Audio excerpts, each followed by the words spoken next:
अस्सलाम वालेकुम, कैसे हैं बेटा आप? वालेकुम सलाम। क्या आप सुनाए सर? अल्हम्दुलिल्लाह। अल्लाह का करम है, बच्चे दुआएं बस आप सब लोगों की। अ, सबसे पहले तो बच्चे थोड़ा सा अपने आप को इंट्रोड्यूस कीजिए। कौन है आप? कहाँ से ताल्लुक है आपका? और ये इंटरव्यू का हिस्सा बनने का क्या मकसद है आपका? सर मेरा नाम मोहम्मद अशान है। मेरे वालिद साहब का नाम साजिद हुसैन है। मेरा ताल्लुक सादकाबाद, ज़िला रहमिया ख़ान, एफएफसी टाउनशिप गोश्त माची से है। मैंने अपनी मैट्रिक एफएफसी मॉडल स्कूल से की थी। और मेरे मैट्रिक में 1094 मार्क्स है आउट ऑफ 1200। और मैंने माशाल्लाह। अपनी एफएस और मैंने अपनी एफएससी पंजाब कॉलेज सादकाबाद से की है। और फर्स्ट ईयर के में मेरे 501 आए हैं 560 में से। माशाल्लाह, दैट्स और वेरी गुड। इसका मतलब दोनों मैट्रिक और इंटर में 90%। जी सर। और आज मेरा इस इंटरव्यू में आने का मकसद मैंने है कि मैंने NET 4 में 164 का स्कोर किया। एनईटी 4 में 164 का स्कोर। मैट्रिक में 90, इंटर में 90 और उसके बाद 164। 164 का मतलब तकरीबन आपने 82% स्कोर किया नस्ट के अंदर, which is considered to be the one of the highest scores. ठीक है। यानी कि नस्ट के अंदर 160 अगर एक बच्चा क्रॉस कर लेता है तो फिर वो अपने आप को बड़ा स्टेबल समझता है कि नस्ट में एडमिशन मिल सकता है। एग्रीगेट कितना बन रहा है आशान? सर मेरा 84.4 बन रहा 84.4, जिसका मतलब जिस फील्ड पे हाथ रखेगा आशान, वो फील्ड आराम से मिल सकती है इसको। तो है। जी आशान सर। किस फील्ड पे हाथ रखने जा रहे हो फिर? सर मेरे अभी तो AI के मेरी तरफ है रुझान, तो मैं बी उधर एस का सी ही आई। सोच रहा हूँ। जी सर। चलो, दैट्स वेरी गुड। इस्लामाबाद में इंशाल्लाह ताला BSCI में आपका आ जाएगा नाम, फर्स्ट मेरिट लिस्ट के अंदर ही आएगा इंशाल्लाह ताला। तो इसके अलावा कोई टारगेट रखा, कोई और यूनिवर्सिटी टारगेट करी, किसी और जगह का टेस्ट दिया अभी तक, या बस नस्ट? सर मैंने एक फास्ट का दिया है, बस। और अच्छा। मैंने नस्ट किया, बस यही दो, क्योंकि ये दैट्स इट। CS और AI में टॉप पे जा रही थी, तो मैंने शुरू बिल्कुल से ही इन था। ऐसी है। चलो गुड है। फास्ट और नस्ट अगर दोनों में हो जाता है तो आशान कहाँ जाता है? सर नस्ट ही। NUST, that's what I wanted to hear. तो ऑब्वियसली बात है भाई, नस्ट फिर आपके पास नस्ट तो नस्ट है ना यार। जी बहुत सर। अच्छी बात है, अल्लाह ताला तुम्हें आगे भी कामयाब करे बेटे इसी तरीके से। I like your confidence. ये बताओ, नस्ट का नेट 4 दिया था डायरेक्टली, या 1 2 3 में भी कोई ट्राई मारी थी? सर मैंने 1 दिया था, 3 दिया था, और ये 4। हम्म। तो उनमें 1 क्या में हालात मेरे रहे थे थे? 1 में मेरे 125 थे, 3 में मेरे हम्म। 136 थे, और 4 में हम्म। फिर। तो स्लोली एंड ग्रेजुअली तुमने अपने आप को बिल्डअप किया। तो व्हाट वाज द जी सर। Strategy behind it? शुरू में क्या पढ़ के नहीं गए थे, या इतना फोकस नहीं किया था इंटर की वजह से? नहीं सर, शुरू में मैंने फोकस तो किया था, लेकिन मेरा ज़्यादा फोकस उस पे था कि मैं अपना सिलेबस ख़त्म कर लूँ जल्दी, ताकि हम्म। रिस्क ना रहे कि अगर कहीं और से आ गया, मैंने वो चैप्टर छोड़ दिया, तो वो ना आए, हम्म। सवाल आ जाए और मुझे ना आए तो मेरे नंबर कट।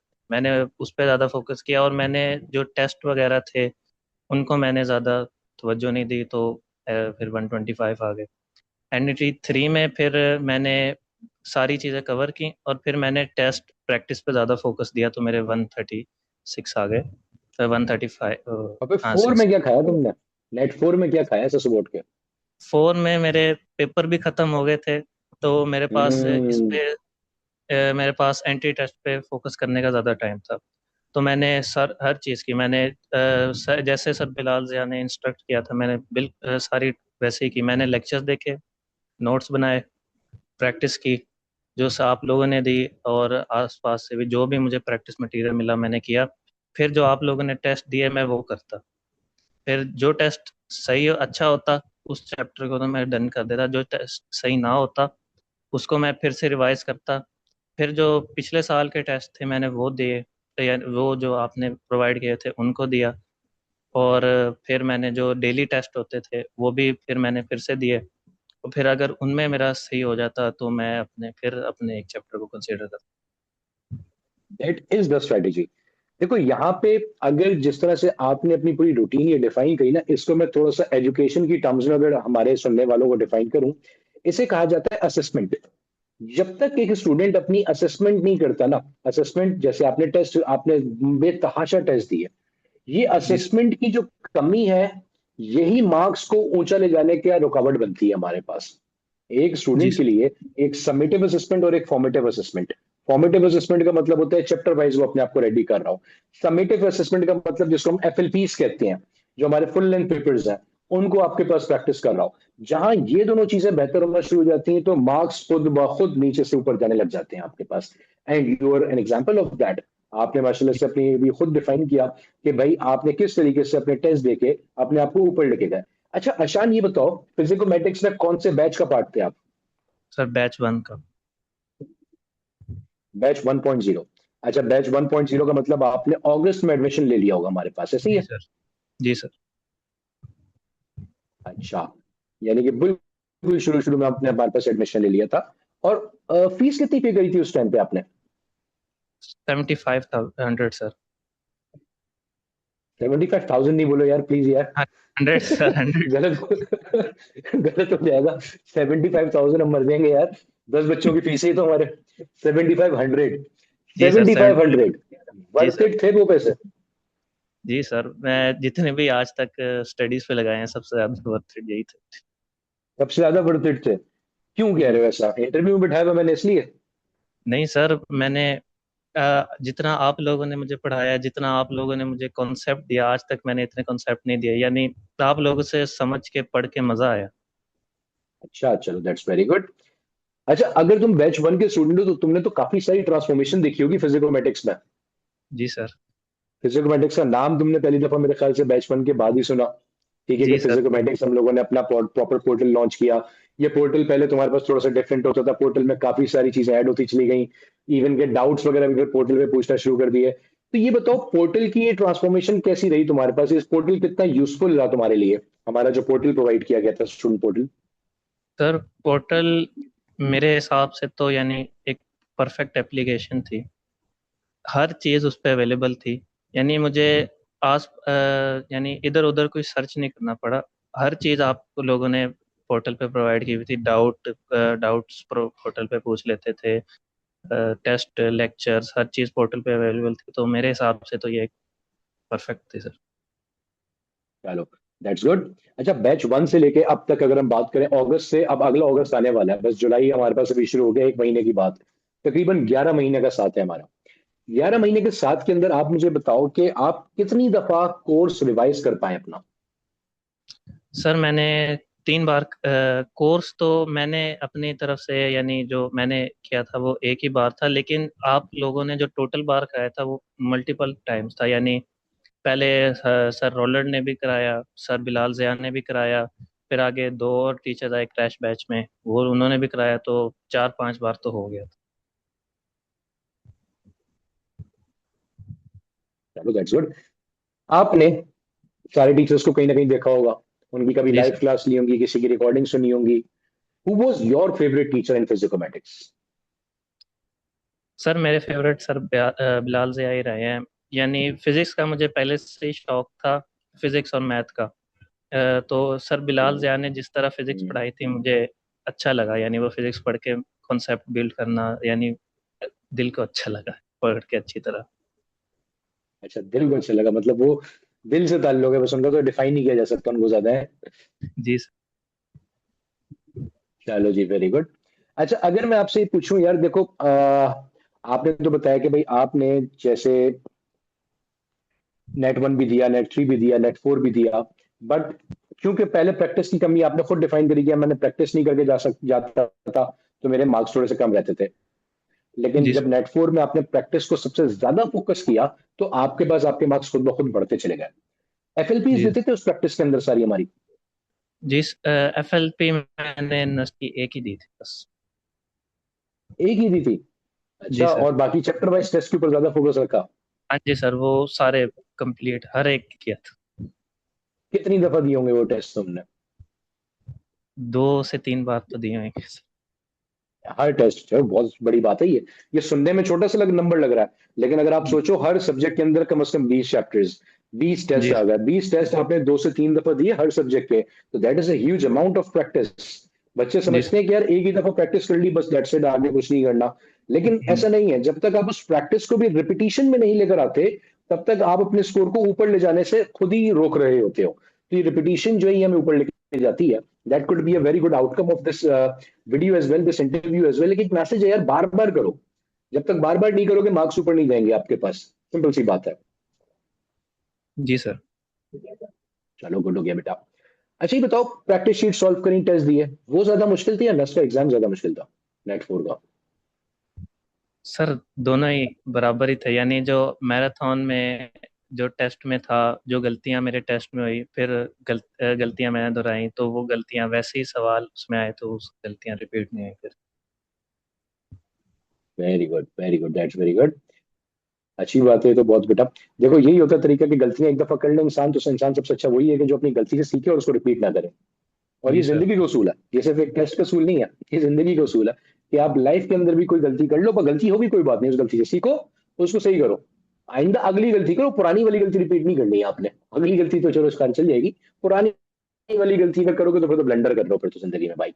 चलो दैट्स वेरी गुड।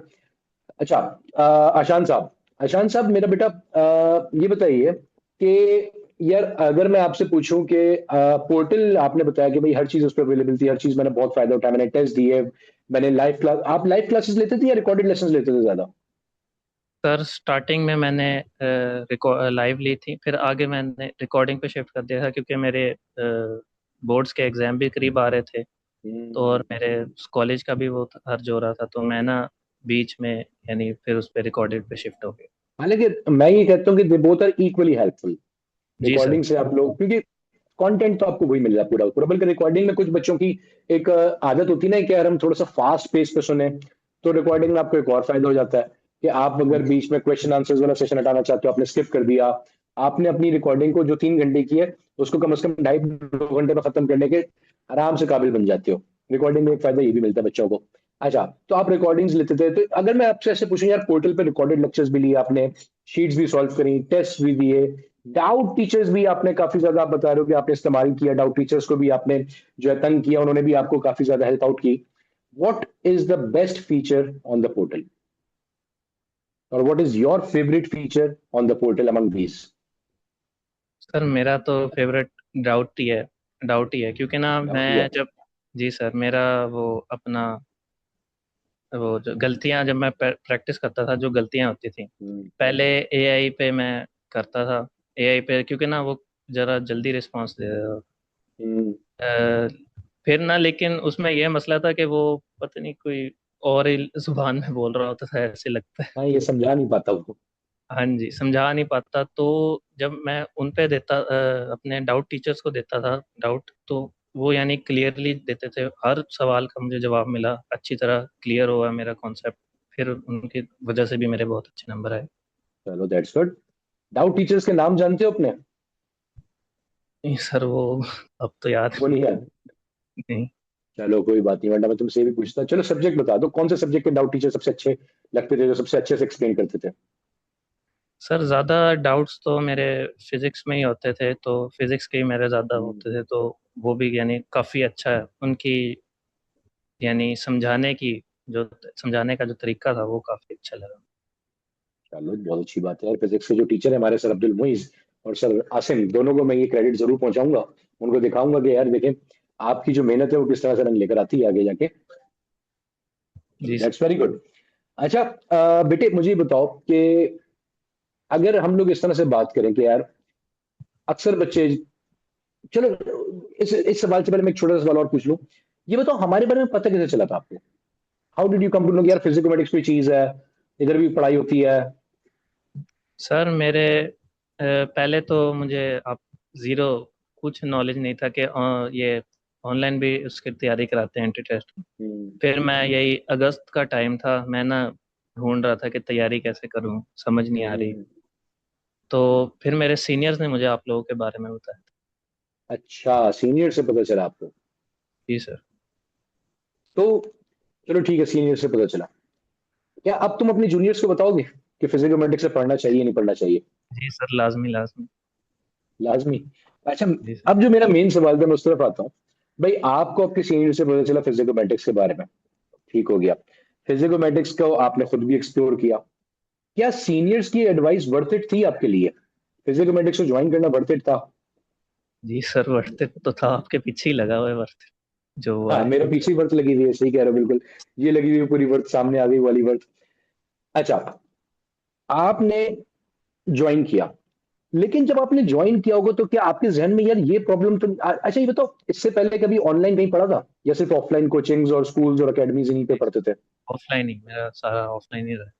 तो ज्वाइन करते हुए कभी ये नहीं हुआ कि यार पता नहीं क्या होगा, ऑनलाइन है जी, पता नहीं पढ़ाएंगे भी नहीं पढ़ाएंगे, स्कैम तो नहीं कर जाएंगे? क्योंकि ऑनलाइन में सबके जहनों में तो ये डर रहता है पहले के पहले। सर मुझे नहीं था, मेरे फादर को था। अरे तुम्हारे फादर को था? जी सर। अच्छा, अब तो बहुत खुश है। जी सर। चलो, तुम्हें कैसा फील हुआ ऑफलाइन पढ़ते पढ़ते पढ़ते एकदम से ऑनलाइन पढ़ना शुरू किया? तो क्या ऑनलाइन के अंदर पढ़ने में कोई प्रॉब्लम होती है या ज्यादा आसानी होती है? सर ज़्यादा आसानी होती है, क्योंकि आप ना अपने स्टडी टाइम्स खुद सेलेक्ट कर सकते हैं, चाहे रात के 1 बजे पढ़ लो, हम्म, चाहे सुबह के 7 बजे, 6 बजे, शाम पढ़ लो, जब मर्जी। ये है मेन पॉइंट। बस एक ही है, अपना सही टाइम खुद सेलेक्ट कर सकते हैं, और कोई फायदा नहीं हुआ इसके अलावा? नहीं, यही था सर। और तो बहुत चीज़ें हैं, यानी अवेलेबिलिटी बहुत ज़्यादा होती है। और जो ऑन फिजिकल वगैरह होता है, उसमें किताबों की वो ज़्यादा ज़रूरत होती है। इसमें हम पीडीएफ्स लगा के पढ़ लेते हैं, तो कॉस्ट इफेक्टिव भी होता है बहुत ज़्यादा। हम्म, ये तो है, कॉस्ट इफेक्टिव हर तरीके से पड़ जाता है, किताबें भी खरीदनी नहीं पड़ती, पीडीएफ्स मिल जाती हैं। और दूसरा जी सर। सबसे बड़ी कॉस्ट इफेक्टिवनेस तो आपकी बैच की प्राइस जो थी। जी अगर सर। हम उस प्राइस को, आपने शायद बताया ना 7500, 11 महीने हो गए आपको पढ़ते हुए। हम्म। तो क्विक क्वेश्चन, मैथ चेक करता हूँ, नेक्स्ट का टेस्ट में मैथ्स में कितने स्कोर आए थे? 91 थे सर। 91 थे, माशाल्लाह। तो बताओ 7500 डिवाइड बाई 11। 7500 divided by 11। हाँ, 6 सिक्स चलो पॉइंट ये समय काट दूंगा, इंटरव्यू से कोई मसला नहीं सिक्स पॉइंट है। 6.8। 6.18, 680 समथिंग, बिल्कुल सही करा तुमने, तुमने 1100 से डिवाइड कर दिया। बेहतरीन।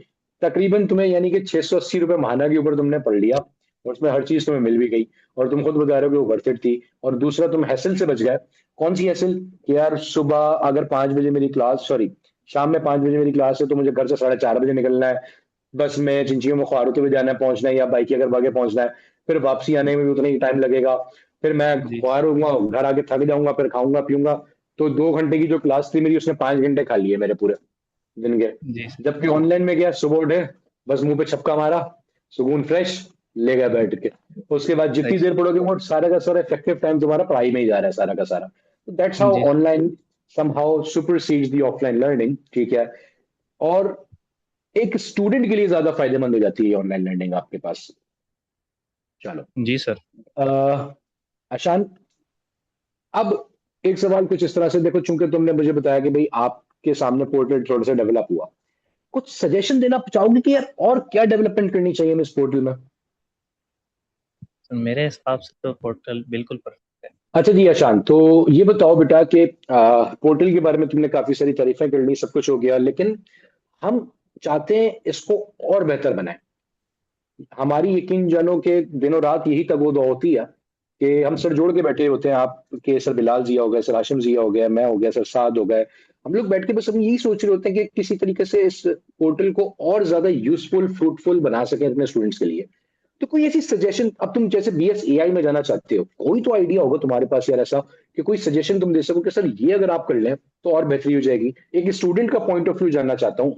हम तो समझते हैं कि हमने बहुत मेहनत कर ली, साथ साथ स्टूडेंट हमारा क्या सोचता है?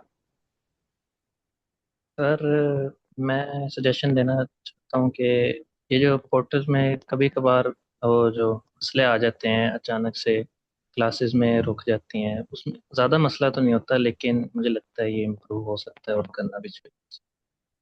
चलो डन। हम ये जो माइनर बग फिक्सेस हैं इंशाल्लाह ताला, इसके ऊपर भी आपके पास लगे रहते हैं साथ साथ, और काफी सारे बग्स हम लोग आहिस्ता आहिस्ता टाइम के साथ साथ रिमूव कर चुके हैं। बट स्टिल जी सर। हर चीज में इम्प्रूवमेंट की स्पेस बाकी रहती ही रहती है। तो अभी भी इंशाल्लाह ताला हम लोग लगे हुए हैं कि अपना थोड़ा सा आर्किटेक्चर चेंज करेंगे। और अगर बल्कि आप तो नहीं देख पाओगे, लेकिन आपके जूनियर जरूर देखेंगे, तो उनसे जरूर कंपैरिजन करना और देखना कि कितना ज्यादा चेंजेस हम लोग इंशाल्लाह ताला इसमें लेकर आने वाले हैं। जी सर। ठीक है बेटा। अच्छा जी, तो 1 मिनट जरा रुको। तुम्हारे जो अगले सवाल आते हैं, अगले जो तुम्हारा इंटरव्यू का हिस्सा है, वो मेरे बाद एक और टीचर जो है वो कंडक्ट करना स्टार्ट कर रहे हैं। तो जी बाकी सर। हिस्सा उनके साथ। Okay sir. क्या हाल चाल है भाई, कैसो का आशान। आशान का मतलब क्या होता है बेटा? सर ये मुझे भी नहीं पता चला आज तक। एक ऐसा क्वेश्चन है, नहीं यार ये ना करें। आशान का मतलब मालूम होना चाहिए। जैसे मुझे हाशिम का मतलब पता है। हाशिम कहते हैं हजरत मोहम्मद सल्लल्लाहु अलैहि वसल्लम के दादा मोहतरम का एक लकब था। इसका मतलब होता है कि अरब कल्चर के अंदर ये होता था कि भाई वो रोटी को जो है ना शोरबे में डुबो के खाते हैं। ये अरब कल्चर है। हो सकता है आपके घर पे भी कोई बूढ़े वालिदैन अगर होंगे या दादा दादी वो खाते होंगे। उसे सरिया कहते थे अरबी जबान में। तो वो उसको बेसिकली बांटते थे, सकाफत करते थे उसकी वो मक्का के अंदर। तो हाशिम का लकब इसलिए उनका पड़ा था, सखी जिसको कहते हैं। इसलिए आशान का मतलब आपको मालूम होना चाहिए भाई। अच्छा। नहीं यार सर, वेरी गुड। हाँ बोले बोले मेरा ना बोले बोले। नाम का मतलब ना डिक्शनरी में नहीं है। मेरे टीचर्स ने भी सर्च कर लिया, मैंने भी देख लिया, है ही नहीं। तो कुछ ना कुछ तो होगा यार, कुछ ना कुछ तो होगा। हो सकता है सर उससे मिलता गुल जुलता कोई चीज हो। वालिद साहब से पूछो, उन्होंने सोच के रखा होगा। कुछ ना कुछ तो सोच के रखा होगा घर वालों ने भाई। चलिए मैं पता आपसे नहीं कहता सर। हूँ आज से आपका है कामयाबी इंशाल्लाह ताला ना। तो माशाल्लाह से आपने कामयाबी हासिल करी है। तो बहुत बहुत मुबारक हो मेरा बेटा, आपको 164 का स्कोर आपने हासिल किया है नस्ल नंबर 4 के अंदर। It's really great. बाकी आप मुझे, मैंने बाकी मैं बैठा हुआ था, मैं रूम के अंदर ऑफिस के अंदर मैं भी था, तो मैंने बाकी सारी चीज़ मैंने सुनी। तो आप कहाँ से बिलोंग करते हैं? पंजाब की किस जगह से बिलोंग करते हैं? सर मेरा ताल्लुक पंजाब सदकाबाद से है, यानी बिल्कुल एंड सादकाबाद से। पीक, यानी एंड पे ही है पंजाब के बिल्कुल। तो सादकाबाद शहर से हैं? सादकाबाद के, सादकाबाद का जो जिला सदकाबाद है, में गांव है? सदकाबाद गांव नहीं है मेरा, सर टाउन आप। है। फौजी फर्टिलाइजर कंपनी, अगर आपने जी जी नाम जी सुना जी हो तो जी उसकी, जी। उसके एक रेजिडेंसी वो देते हैं ना अंदर, तो मेरा जी। ताल्लुक उधर से तो ही है। आपके वालिद साहब फौजी फर्टिलाइजर्स के अंदर होते हैं? जी सर। माशाल्लाह, गुड। बिल्कुल बेटा, मैं इंजीनियर हूँ भाई। So I have worked in multiple MNCs. तो या मुझे पता है फौजी फर्टिलाइजर्स पाकिस्तान की बेहतरीन कंपनी के तौर पे आती है। और लोगों का ड्रीम होता है फौजी फर्टिलाइजर्स के अंदर जाना। तो आप बिल्कुल वहाँ पे, मैं तो आपको दुआ दूंगा कि भाई आप बिल्कुल पाकिस्तान में अगर आप पसंद करें कल को रहना, फौजी फर्टिलाइजर्स बेस्ट है आपके पास। जी उसके सर। अलावा आपके पास नहीं तो बाहर जाए, अमेजोन के अंदर जाके काम करें, गूगल में जाके काम करें, सीको में काम करें, सो ऑन। अच्छा, वेरी गुड यार, माशाल्लाह। यानी कि आप रहते हैं सादकाबाद के अंदर। अच्छा, जी तो सर। आपकी नॉर्मली डेली रूटीन क्या होती थी? सुबह कितने बजे नॉर्मली आप उठे होते थे? सर मैं सुबह उठता 10 बजे, 10 से 11 मेरा फिर नाश्ते में मुंह हाथ धोने में निकल जाता। सही है। 11 से लेकर 12, 12:30 तक पढ़ता। 15 मिनट यानी फिर आधा घंटा मेरा रेस्ट करता और नमाज पढ़ता अपनी जोहर की। सही है। फिर मैं 2 बजे था, 2 बजे शुरू करता फिर से। फिर मैं जाता 5, 6 बजे तक, फिर नमाज वगैरह पढ़ता। फिर मेरे ट्यूटर आ जाते, फिर मैं ट्यूटर से पढ़ता। ट्यूटर से पढ़ के जैसे ही फारिग होता फिर नमाज, फिर से, फिर रात तो को आपने सोने से। आपने आपने सॉरी आई एम इंटरप्टिंग, आपने एफएससी जो है किसी एकेडमी को ज्वाइन नहीं करा, आपने ट्विटर, होम ट्विटर आपने किया बताओ? जी सर। और आपके एफएससी के अंदर मतलब से 90% है? जी सर। अरे माशाल्लाह, गुड यार। अच्छा, फिर रात में 9 बजे ईशा की नमाज? ईशा की नमाज पढ़ के फिर मैं 10 से 12 या 1 बजे तक पढ़ता। फिर मैं सो जाता। अरे माशाल्लाह, गुड भाई। बहुत अच्छा है। सही। वेरी गुड यार। यानी कि आप अर्ली मॉर्निंग वाले नहीं है कि भाई जो अर्ली मॉर्निंग सुबह 6 बजे उठना है, नहीं वो वाली मोटिवेशन आपको नहीं। सही है। खैर है, देखिए हर बंदे का अपना एक स्टाइल होता है। बहुत सारे बच्चे ऐसे होते हैं जो नाइट आउटर्स होते हैं, तो उससे कोई फर्क नहीं पड़ता। सो या, बहुत सारी दुआएं यार आपके लिए। इंशाअल्लाह ताला पंजाब के अंदर बहुत जल्द सरप्राइज लेकर हम आ रहे हैं। तो आपने फिर आना है उस सरप्राइज के अंदर। तो इंशाल्लाह ताला इंशाल्लाह आपसे सर। फिर बिल्कुल जो है ना फिजिकली मुलाकात भी होगी इंशाल्लाह ताला उस वजह। तो ये जहन में रखिएगा। और आपके लिए इंशाल्लाह हमारी तरफ से गिफ्ट भी होगा। तो हमारी तरफ से आपके लिए गिफ्ट भी होगा। तो अपने वालिद साहब को मेरी तरफ से बहुत सारा सलाम कहिएगा। जी और सर। उनको बहुत सारी कहिएगा, दुआओं में याद रखें हमें बहुत सारी। लास्ट के अंदर सर हंसला अगर कुछ करना चाहें? अच्छा ओके, तो बस फिर यही है कि इंशाल्लाह ताला बहुत जल्द मेरी आपसे मुलाकात होगी। इंशाल्लाह ताला इंश प्रोफेसर आफ्ताब हो गए, प्रोफेसर नजला बुखारी हो गए, प्रोफेसर रोनाल्ड हो गए। इंशाल्लाह ताला हमारी तरफ से पूरी कोशिश है कि हमारी पूरी टीम सेरेमनी में आपसे मुलाकात करेगी पंजाब के अंदर। तो आपने उस सेरेमनी में लाजमी आना है। हमारी तरफ से जी बहुत सर। सारी दुआएं आपके लिए। तो और ओके। आपके लिए गिफ्ट भी होगा। और अपने वाले साहब से कहिएगा कि देखें ऑनलाइन वाले जो है ना सारे अच्छे भी होते हैं। तो बस कुछ वो नहीं होना। हम बिल्कुल समझते हैं, देखिए हम बिल्कुल इस बात को समझते हैं कि दुनिया भर के अंदर ऑनलाइन के ऊपर ट्रस्ट के लेवल को इंक्रीज करने की जरूरत है, और हम अपनी तरफ से उसके अंदर अपना बेस्ट पार्ट जो प्ले कर सकते हैं हम कर रहे हैं, और हमें अपने स्टूडेंट्स की बस सपोर्ट की नीड होती है। तो we are doing our best, level best हम जितना कर सकते हैं उससे बेहतर कर रहे हैं।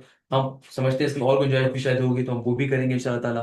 तो वाले साहब को इंटरव्यू जरूर दिखाइएगा, वाले साहब से कहिएगा मेरे लिए बहुत सारी दुआएं करें, सितारे के तमाम जितने असतज़ा हैं, जितने एडमिन स्टाफ हैं, उन्होंने दिन रात मेहनत करी है, और हमारी हर वक्त ये कोशिश होती है कि हम उसमें मजीद मेहनत से मेहनत करें। तो बस ये छोटी सी एक वो है।